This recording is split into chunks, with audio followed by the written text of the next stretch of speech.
I have a plan. সরকার একটা সুষ্ঠু নির্বাচনের জন্য তাদের যে করণীয়।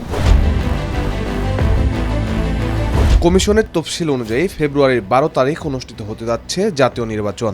এরই মধ্যে অনেকটাই পরিষ্কার হয়ে গেছে রাজনৈতিক মেরুকরণ। বিএনপি ও জামায়াতের নেতৃত্বেই দুই বলয়ে হয়েছে এবারের নির্বাচনের বড় জোট বা আসন সমঝোতা।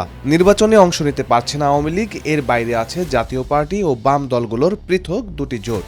জোটের প্রার্থী হলেও এবার প্রত্যেক প্রার্থীকে নির্বাচন করতে হচ্ছে নিজ দলীয় প্রতীকে। তবে কেউ কেউ বড় দলের প্রতীকে নির্বাচন করতে এরই মধ্যে ছেড়েছেন নিজ দলের পদ। তফসিল অনুযায়ী 29 ডিসেম্বর ছিল প্রার্থীদের মনোনয়নপত্র দাখিলের শেষ সময়। প্রার্থীদের দাখিলকৃত হলফনামায় উঠে এসেছে তাদের আয় ব্যয়ের হিসাব। এই মুহূর্তে দেশের দুটি বৃহৎ রাজনৈতিক দল বিএনপি ও জামায়াত। বিএনপির ভারপ্রাপ্ত চেয়ারম্যান তারেক রহমান নির্বাচন করছেন বগুড়া 6 ও ঢাকার 17 আসন থেকে, আর জামায়াতের আমির ডাক্তার শফিকুর রহমান নির্বাচন করছেন ঢাকা 15 আসন থেকে। হলফনামায় আয় ব্যয়ের হিসাব দিয়েছেন দল দুটির শীর্ষ নেতা।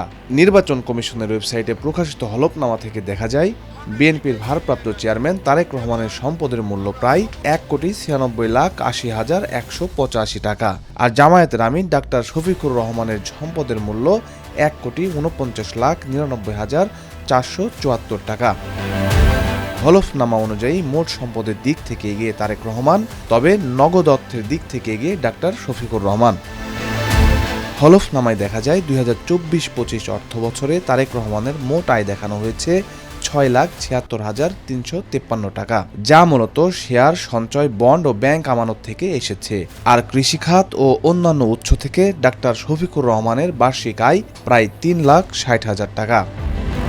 তারেক রহমানের নগদ ও ব্যাংক আমানত রয়েছে 31,58,428 টাকা। তার নামে এফডিআর রয়েছে 90,24,360 টাকার। তার স্ত্রীর নামে নগদ ও ব্যাংকে রয়েছে 66,54,747 টাকা। এফডিআর রয়েছে 35 লাখ টাকার। তারেক রহমানের স্ত্রীর সম্পদ রয়েছে 1,05,30,191 টাকা মূল্যের। 2025-26 অর্থ বছরে তার স্ত্রী আয়কর দিয়েছেন 5,57,713 টাকা। এদিকে ডাক্তার শফিকুর রহমানের নামে 11.77 শতক জমির ওপরে একটি ডুপ্লেক্স বাড়ি রয়েছে, যার আনুমানিক মূল্য 27 লাখ টাকা। এছাড়া 2 একর 17 শতক কৃষি জমি আছে তার, যার আনুমানিক মূল্য 17,71,000 টাকা। কৃষি খাত থেকে তিনি বছরে 3 লাখ টাকা আয় করেন।